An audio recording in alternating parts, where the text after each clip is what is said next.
Sono le 15:30. Da mezz'ora è in vigore, anche in piazza Ferretto, la nuova ordinanza della Regione sui locali pubblici. Consumazioni possibili solo seduti al tavolo in bar e ristoranti del Veneto, dove peraltro già non si deve essere in più di 4 se non conviventi, con mascherine che si possono togliere solo per mangiare e bere.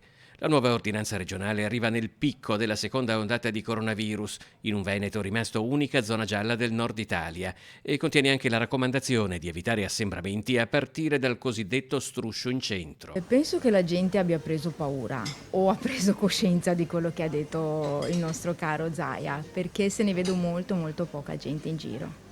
Sul fatto che devono rimanere seduti e ordinare senza muoversi, ha avuto dei problemi, per ora ha bisogno di informare. No, assolutamente no, la gente si è adeguata immediatamente, direi. Sì. È difficile far capire quali sono le nuove regole o la gente si presenta preparata? È difficile, nonostante giornali, internet, televisione non capiscono, non vogliono capire. Qual è la cosa più difficile da far capire?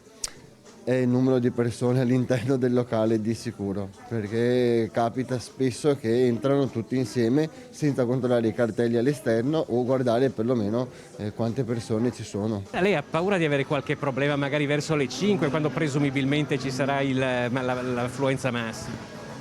Problema logistico no, perché l'abbiamo sempre gestito bene, tavolini ne abbiamo finché vogliamo, teniamo la distanza come si vede e cerchiamo a tutti di dire, mi raccomando, distanza, 1 metro, mascherina. Certo è che se in questi giorni si dimostrasse che ogni regola viene scrupolosamente osservata da tutti coloro che frequentano bar e ristoranti, da parte di alcuni esercenti si fa già largo la proposta.